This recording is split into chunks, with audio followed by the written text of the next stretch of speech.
Hello बच्चों, कैसे हो। मैं पद्मलता। स्वागत है आपका हिंदी निवास में। आज हम कोई लेसन नहीं पढ़ेंगे। आज हम व्याकरण का एक टॉपिक पढ़ेंगे जिसका नाम है विशेषण, जिसे हम इंग्लिश में एडजेक्टिव कहते हैं। तो विशेषण की परिभाषा, विशेषण के कितने भेद है, ये सब जानने से पहले मैं आप लोगों को एक दो सेंटेंस बताती हूं। सीता सुंदर है। आके फिर से एक बार सुनिए। सीता सुंदर है। इस वाक्य में जो है संज्ञा क्या है बच्चों? सीता। सीता जो है इस वाक्य में संज्ञा है। तो यहाँ सीता के बारे में बताया है। उसका एक गुण है सीता का, क्या कि सीता सुंदर है। तो सुंदर जो है इस वाक्य में विशेषण कहलाएगा। मतलब सीता के गुण के बारे में बताया है, उसकी क्वालिटी के बारे में बताया है। सीता सुंदर है। तो इस वाक्य में अगर सीता संज्ञा है तो सुंदर जो है एक विशेषण है। उसी तरह सेठ बहुत कंजूस है। सेठ बहुत कंजूस है। या सेठ के बारे में बताया है कि सेठ कैसा है। कैसा है सेठ? कंजूस। मतलब उसका जो दोष है, उसकी जो बैड क्वालिटी है वो क्या है? कंजूसपन, बहुत कंजूसी है।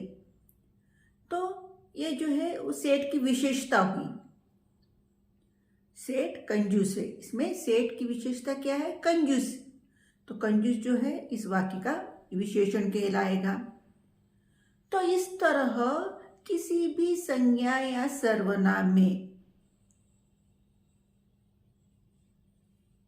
उसकी विशेषता बतलाने वाले जो भी शब्द है, चाहे वो गुण हो, दोष हो, आकार हो, अवस्था हो, या काल हो, स्थान हो, या स्पर्श हो, या दिशा हो, ये सभी जो शब्द होते हैं वे विशेषण कहलाते हैं। एग्जाम्पल के तौर पर और कुछ वाक्य मैं आपको यहाँ पे बताती हूँ कि वह भारतीय है। इस वाक्य में सर्वनाम क्या है? वह है ना। तो वह भारतीय है, मतलब उसका स्थान के बारे में यहाँ पर बताया है। वह किस स्थान का निवासी है? भारत का निवासी है, इसलिए उसे हम भारतीय कहते हैं। जो जहाँ रहता है, जिस स्थान में रहता है, उस स्थान में रहने वाले को हम जो है उस स्थान के नाम से पूछते हैं। जैसे कि भारत में रहने वाला भारतीय, हैदराबाद में रहने वाला हैदराबादी, जापान में रहने वाला जापानी, इस तरह। तो वह भारतीय है। इस वाक्य में अगर सर्वनाम वह है तो वह किस स्थान का रहने वाला है? भारत का रहने वाला है। तो भारतीय क्या है? विशेषण है। उसी तरह वह आदमी बहुत लंबा है, या वह नाटा है। तो यह लंबा, नाटा जो है उसके आकार को बतलाते हैं। तो लंबा, नाटा क्या है? विशेषण है। उसी तरह मेरी वार्षिक परीक्षा आने वाली है। मेरी वार्षिक परीक्षा आने वाली है। यह वार्षिक जो है विशेषण है, क्योंकि यह काल है। वार्षिक क्या है? काल का एक उदाहरण है। या और एक एग्जाम्पल के तौर पर भारत बहुत पुराना देश है। पुराना ये क्या है? काल का एक एग्जाम्पल है। या साप्ताहिक, मासिक, उसी तरह वार्षिक, पुराना, नया, प्राचीन, ये सभी जो है काल के उदाहरण हैं। तो ये सभी जो है विशेषण कहलाते हैं। उसी तरह दिशा, पूर्व, पश्चिम, दक्षिण, उत्तर, या बाहर, बाहरी, भीतरी, ऊपर, नीचे, ये सभी दिशाएं हैं। तो ये सभी जो है गुणवाचक विशेषण में जो है दिशा के अंतर्गत ये एग्जाम्पल हुए। तो चलो मैं आपको यहाँ पे विस्तार से एक्सप्लेन करने के साथ साथ जो है यहाँ बोर्ड पे भी लिखवाती हूँ। अगर किसी को नोट डाउन करना है तो नोट डाउन भी कर सकते हो। तो चलो शुरू करें। चलो बच्चों, विशेषण किसे कहते हैं, विशेषण के कितने भेद है, इसके बारे में भी हम जानेंगे।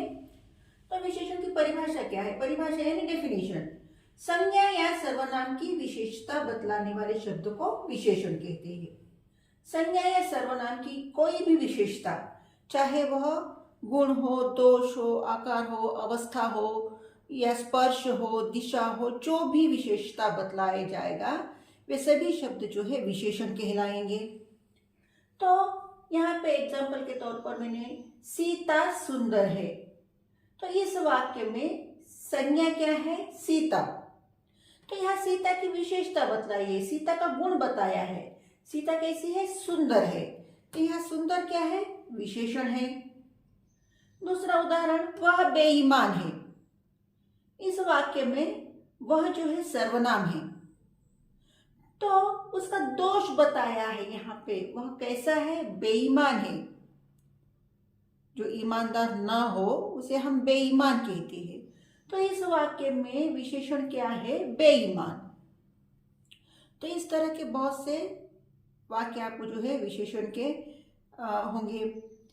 वह लंबा है, इस वाक्य में जो है लंबा, उसका आकार दिखने में कैसा है? लंबा है, तो लंबा जो है विशेषण हुआ। मैं भारतीय हूं, इस वाक्य में मैं जो है सर्वनाम है, तो भारतीय जो है स्थान है, तो भारतीय क्या है? विशेषण है। तो इस तरह के उदाहरण जो है आपको विशेषण के मिलेंगे। तो विशेषण की परिभाषा और उसके दो एग्जाम्पल यहाँ पे मैंने दिया है। तो विशेषण के भेद, कितने भेद है विशेषण के? 4 भेद है। पहला भेद गुणवाचक विशेषण, दूसरा भेद संख्यावाचक विशेषण, तीसरा भेद परिमाणवाचक विशेषण और चौथा भेद जो है संकेतवाचक विशेषण। ये विशेषण के 4 भेद हैं। और किसी को नोट डाउन करना है, नोट डाउन कर लो। तो अभी हम एक एक भेद को विस्तार से पढ़ेंगे। तो हमारा विशेषण का जो पहला भेद है गुणवाचक विशेषण, उसके बारे में पढ़ते हैं। चलो शुरू करते हैं। गुणवाचक विशेषण। बच्चों, पहले हम विशेषण का पहला भेद जानते हैं, गुणवाचक विशेषण। तो बोर्ड पे लिखने से पहले थोड़ा एक्सप्लेन करूंगी, फिर उसके बाद बोर्ड पे लिखवाऊंगी। तो गुणवाचक विशेषण की परिभाषा क्या है? जिन शब्दों से संज्ञा या सर्वनाम के गुण, दोष, आकार, अवस्था, काल, स्थान या स्पर्श, दिशा के बारे में पता चलने वाले जो भी शब्द होते हैं उसे हम गुणवाचक विशेषण कहते हैं। जैसे गुण, गुण मतलब उसकी क्वालिटी, अच्छे गुण, अच्छी क्वालिटी। जैसे कि सुंदर, उदार, ऐसे जो शब्द होते, ईमानदार, इसे भी जो है उसके गुण बतलाते हैं। मैंने आपको लिखवाया था सीता सुंदर है, तो सुंदर जो है उसका अच्छा गुण है, तो सुंदर जो है गुणवाचक विशेषण है। उसी तरह दोष, वह बेईमान है, उसका दोष है, उसकी बुरी क्वालिटी है, तो बेईमान जो है गुणवाचक विशेषण है। तो उसी तरह आकार, जैसे कि लंबा, चौड़ा, नाटा, ये जो है आकार, तिकोना, आकार यानी शेप, ऐसे शब्द जो है गुणवाचक विशेषण कहलाते हैं। उसी तरह अवस्था, अवस्था यानी स्टेज, बूढ़ा है, जवान है या गीला, जला हुआ, सूखा, जो भी अवस्था हो, यह सभी जो है गुणवाचक विशेषण कहलाते हैं। उसी तरह स्थान, स्थान जैसे कि भारतीय, उसी तरह हैदराबादी, जापानी, अमेरिकी, ऐसे भी जो है स्थान को सूचित करने वाले गुणवाचक विशेषण हैं। उसी तरह काल, नया, पुराना, दैनिक, वार्षिक, साप्ताहिक, मासिक, ये सभी को जो है काल को दर्शाने वाले उदाहरण हुए, इसे भी गुणवाचक विशेषण है। उसी तरह स्पर्श, जैसे कि खुरदरा, मुलायम, कोमल, इसे भी जो है गुणवाचक विशेषण है। उसी तरह दिशा, पूर्वी, पश्चिमी, उत्तरी, दक्षिणी, भीतर, बाहरी, अंदर, इसे भी जो है गुणवाचक विशेषण के एग्जाम्पल हुए। तो चलो अभी हम यहाँ पे बोर्ड पे लिखते हैं, और जिसे नोट डाउन करना है नोट डाउन कर लो। तो समझ आई परिभाषा गुणवाचक विशेषण की? जिन शब्दों से संज्ञा या सर्वनाम के गुण, दोष, आकार, अवस्था, दिशा, काल, स्थान के बारे में पता चले, उसे हम गुणवाचक विशेषण कहते हैं। तो बच्चों, हमारे विशेषण का जो पहला भेद है गुणवाचक विशेषण, उसकी परिभाषा पहले जान लेते हैं। जिन शब्दों से संज्ञा या सर्वनाम के गुण, दोष, आकार, अवस्था, स्थान, काल, स्पर्श या दिशा का बोध हो, उसे गुणवाचक विशेषण कहते हैं। अभी गुण के कौन से एग्जाम्पल है, उसके कुछ उदाहरण, दोष, आकार, अवस्था, स्थान, काल के यहाँ पे मैंने कुछ उदाहरण दिए हैं। ऐसे भी जो है आपको गुणवाचक विशेषण कहलाएंगे ये शब्द। तो मैं समझती हूँ आपको ये परिभाषा समझ आई होगी। तो गुण के कुछ उदाहरण यहाँ पे दिए हैं, जैसे कि सुंदर, अच्छा, ईमानदार, उदार, सभ्य, इस तरह के शब्द जो है गुण कहलाएंगे। उसी तरह दोष, जैसे कि कुरूप, बेईमान, कंजूस, बुरा, असभ्य आदि। उसी तरह आकार, जैसे कि लंबा, चौड़ा, नाटा, बड़ा, ऊंचा, तिकोना, चौकोना, इस तरह के सभी जो है आकार के उदाहरण हैं। उसी तरह अवस्था, जैसे कि बूढ़ा, जवान, गीला, सूखा, जला हुआ, भीगा हुआ, ये सभी जो है अवस्था कहलाएंगे। ये जो है अवस्था के उदाहरण हैं। उसी तरह स्थान, जैसे कि भारतीय, हैदराबादी, विदेशी, जापानी, जो जिस स्थान में रहता है उस स्थान के जो भी शब्द होते हैं वे सभी गुणवाचक विशेषण कहलाएंगे। उसी तरह काल, जैसे कि दैनिक, नया, पुराना, प्राचीन, वार्षिक, साप्ताहिक, ये सभी जो है काल के उदाहरण हैं, काल के गुणवाचक विशेषण के उदाहरण हुए। उसी तरह दिशा यानी डायरेक्शन, जैसे कि पूर्वी, पश्चिमी, उत्तरी, दक्षिणी, उस तरह भीतरी, बाहरी, ऐसे भी जो है दिशा के उदाहरण हुए। और हमारा जो लास्ट वन है स्पर्श, जैसे कि कोमल, कठोर, खुरदरा, चिकना, मुलायम, ये सभी उदाहरण जो है गुणवाचक विशेषण के उदाहरण हुए। समझ आए? अगर आपको कोई डाउट हो तो आप कमेंट बॉक्स में आपके डाउट शेयर कर लो, मैं आपको जो है एक्सप्लेन करूंगी, आपके डाउट्स मुझे वहीं पे क्लैरिफाई कर दूंगी। तो अगर किसी को नोट डाउन करना है तो नोट डाउन कर लो। चलो बच्चों, अब हम जो है नेक्स्ट जो हमारा विशेषण का भेद है संख्यावाचक विशेषण, उसके बारे में जानते हैं। तो संख्या नाम से ही आपको पता चलेगा, संख्या यानी नंबर, है ना। तो संख्यावाचक विशेषण की परिभाषा क्या है? जो शब्द संज्ञा या सर्वनाम के संख्या संबंधी विशेषता का बोध कराए, ऐसे शब्दों को हम संख्यावाचक विशेषण कहते हैं। संख्या संबंधी विशेषता का बोध कराने वाले जो भी शब्द होते हैं वह संख्यावाचक विशेषण कहलाते हैं। फॉर एग्जाम्पल, मेरी कक्षा में 40 छात्र हैं। यहाँ जो है कक्षा में कितने छात्र हैं? 40। तो 40 जो है संख्यावाचक विशेषण हुआ। उसी तरह मैंने कल दुगना काम किया। दुगना, दुगना जो है, दुगना यानी डबल, यह जो है संख्यावाचक विशेषण हुआ। उसी तरह मैंने थोड़ा दूध पिया। यहाँ आपको जो है निश्चित रूप से पता नहीं चला कितना दूध पिया, थोड़ा। तो यह भी जो है संख्यावाचक विशेषण है, लेकिन अनिश्चित संख्यावाचक विशेषण है। पता चला?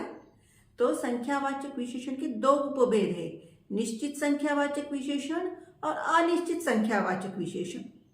निश्चित संख्यावाचक विशेषण यानी आपको निश्चित संख्या का बोध हो, वह निश्चित संख्यावाचक विशेषण कहलाएगा। जैसे कि मेरी कक्षा में 40 छात्र है, या 2 डजन अंडे लाओ, 2 डजन निश्चित रूप से आपको बताया गया है 2 डजन लाने के लिए, तो 2 डजन जो है निश्चित संख्यावाचक विशेषण हुआ। 40 आपको पता चलता है निश्चित रूप से कि कितने छात्र है कक्षा में, 40 छात्र है, तो 40 जो है निश्चित संख्यावाचक विशेषण हुआ। लेकिन मैंने थोड़ा दूध पिया, आपको निश्चित रूप से पता नहीं चला कि आपने कितना दूध पिया, 1 गिलास पिया है या 1 लीटर पिया है, पता नहीं निश्चित रूप से। थोड़ा मतलब अनिश्चित संख्यावाचक विशेषण कहलाता है यह थोड़ा। तो संख्यावाचक विशेषण के दो उपभेद होते हैं, निश्चित संख्यावाचक और अनिश्चित संख्यावाचक। निश्चित रूप से संख्या का पता चलने वाले जो भी शब्द है वह निश्चित संख्यावाचक विशेषण कहलाते हैं, और निश्चित रूप से संख्या का जब पता नहीं चलता वह सभी शब्द जो है अनिश्चित संख्यावाचक कहलाते हैं। जैसे कि थोड़ा, कुछ, कई, इस तरह जो शब्द होते हैं वे सभी अनिश्चित संख्यावाचक कहलाते हैं। आपको जो है एग्जाम में विशेषण, एक वाक्य देकर विशेषण पहचानो अगर पूछा गया, चाहे संख्यावाचक विशेषण हो, परिमाणवाचक विशेषण हो या संकेतवाचक विशेषण हो, तो आप लिख सकते हो। आपको स्पेसिफाइली अगर पूछा जाता है संख्यावाचक विशेषण कौन सा है या परिमाणवाचक विशेषण कौन सा है, गुणवाचक विशेषण कौन सा है, तो अगर आपको परिभाषा हर एक की पता चलेगी तभी तो आप लिख सकोगे, है ना। तो हमें जो है हर एक विशेषण के जो भी भेद है, जितने भी भेद है, वह हर एक भेद को जो है हमें पहले समझ लेना चाहिए। जब आप परिभाषा अच्छी तरह से समझोगे तभी आप आइडेंटिफाई करोगे। अगर सिर्फ अगर विशेषण के बारे में भी आपको पूछा गया, विशेषण आइडेंटिफाई करने के लिए भी पूछा गया, जब आपको हर एक विशेषण का भेद के बारे में मतलब विस्तार से मालूम होगा तभी आप वो भेद को आइडेंटिफाई कर सकोगे, है ना। तो पहले जो है विशेषण किसे कहते हैं, विशेषण की परिभाषा अच्छी तरह से समझनी है, और विशेषण के जितने भी भेद है हर एक भेद की परिभाषा जो है आपको अच्छी तरह से समझ लेना है पहले। अगर बिना डेफिनेशन के आप जो है आइडेंटिफाई बिल्कुल भी नहीं कर सकोगे, तो हर एक का जो है आपको डेफिनेशन मालूम होना और उसे समझना ज़्यादा ज़रूरी है। तो चलो अभी हम जो है संख्यावाचक विशेषण की परिभाषा क्या है और संख्यावाचक विशेषण के उदाहरण और उसके कितने उपभेद है। कितने उपभेद है संख्यावाचक विशेषण के? 2 उपभेद है, निश्चित संख्यावाचक विशेषण और अनिश्चित संख्यावाचक विशेषण। तो चलो अब विस्तार से यहाँ पे लिखते भी हैं और समझ भी लेते हैं। तो बच्चों हमारा विशेषण का जो दूसरा भेद है संख्यावाचक विशेषण, उसकी परिभाषा क्या है? जिन शब्दों से संज्ञा या सर्वनाम की संख्या संबंधी विशेषता का बोध कराएं उन्हें संख्यावाचक विशेषण कहते हैं। मतलब ऐसे शब्द जो संख्या संबंधी विशेषता का बोध कराते हैं उन्हें हम संख्यावाचक विशेषण कहते हैं। एग्जाम्पल, मेरी कक्षा में 40 छात्र है। मेरी कक्षा में 40 छात्र है, यहाँ संख्या बताई गई है, कितने छात्र हैं? 40 छात्र हैं, तो ये जो है संख्यावाचक विशेषण हुआ। नेक्स्ट, मैं 10वीं कक्षा में पढ़ती हूँ। यहाँ आपको निश्चित रूप से पता चलता है कि मैं कौन सी कक्षा में पढ़ती हूँ। कौन सी कक्षा में पढ़ती हूँ? 10वीं कक्षा में, तो 10वीं जो है संख्यावाचक विशेषण हुआ। तीसरा एग्जाम्पल देखिए, थैली में बहुत खिलौने हैं। यहाँ आपको निश्चित रूप से पता नहीं चलता कि कितने खिलौने थैली में हैं। बहुत खिलौने हैं, मतलब यहाँ आपको निश्चित रूप से पता नहीं चलता कि कितने हैं, तो यह अनिश्चित संख्यावाचक विशेषण हुआ। यह भी संख्यावाचक विशेषण ही है बहुत। लेकिन अनिश्चित वाचक संख्यावाचक विशेषण, क्योंकि निश्चित संख्या का पता नहीं चला। जिस तरह कक्षा में 40 छात्र है, 10वीं कक्षा में पढ़ती हूँ, या इन दो वाक्यों में आपको कॉन्फिडेंटली निश्चित रूप से पता चलता है कि कक्षा में कितने छात्र हैं या कौन सी कक्षा में पढ़ती हूँ, ये आपको निश्चित रूप से पता चला। इसीलिए ये जो है निश्चित संख्यावाचक विशेषण है। 40 और 10वीं जो है निश्चित संख्यावाचक विशेषण है। लेकिन तीसरे एग्जाम्पल में आपको थैली में कितने खिलौने हैं ये आपको निश्चित रूप से पता नहीं चलता। बहुत खिलौने हैं, मतलब ये जो है अनिश्चित है, कोई निश्चित संख्या नहीं है। इसलिए यह बहुत जो है अनिश्चित संख्यावाचक विशेषण हुआ। तो संख्यावाचक के और दो उपभेद कौन से हैं? निश्चित संख्यावाचक विशेषण और अनिश्चित संख्यावाचक विशेषण। तो अब हम निश्चित संख्यावाचक विशेषण की परिभाषा और अनिश्चित संख्यावाचक विशेषण की परिभाषा लिखते हैं और उसके कुछ एग्जाम्पल भी लिखेंगे। तो देखो बच्चों, संख्यावाचक विशेषण के दो उपभेद हैं। उसमें पहला उपभेद है निश्चित संख्यावाचक विशेषण। तो निश्चित संख्यावाचक विशेषण की परिभाषा क्या है? जो शब्द संज्ञा या सर्वनाम की निश्चित संख्या का बोध कराते हैं उन्हें निश्चित संख्यावाचक विशेषण कहते हैं। मतलब ऐसे शब्द जिन शब्दों से निश्चित संख्या का बोध हो, हमें कन्फर्मली पता चलता है कि वो संख्या कितनी है, तो ऐसे शब्द जो है निश्चित संख्यावाचक विशेषण कहलाते हैं। जैसे कि 2 गुलाब, 40 छात्र, 5 मकान, ऐसे भी जो है निश्चित संख्यावाचक विशेषण कहलाते हैं। यहाँ पे 2 गुलाब में निश्चित संख्या का पता चला है 2। उसी तरह 40 छात्र, यहाँ पे 40 निश्चित संख्या का हमें पता चला है। उसी तरह 5 मकान, यहाँ निश्चित मकानों की संख्या हमें पता चली है 5। तो यहाँ 2, 40, 5 ये सभी जो है निश्चित संख्यावाचक विशेषण है। तो हमारा दूसरा उपभेद है अनिश्चित संख्यावाचक विशेषण। अनिश्चित, निश्चित रूप से पता न चले उसे हम अनिश्चित कहते हैं। मतलब कन्फर्मली हमें पता नहीं चलता कि कितना है, उस संख्या के बारे में पता नहीं चलता। तो उसकी परिभाषा क्या है? जो शब्द संज्ञा या सर्वनाम की निश्चित संख्या का बोध न कराए उन्हें अनिश्चित संख्यावाचक विशेषण कहते हैं। फॉर एग्जाम्पल, बहुत लोग, सभा में बहुत लोग आए।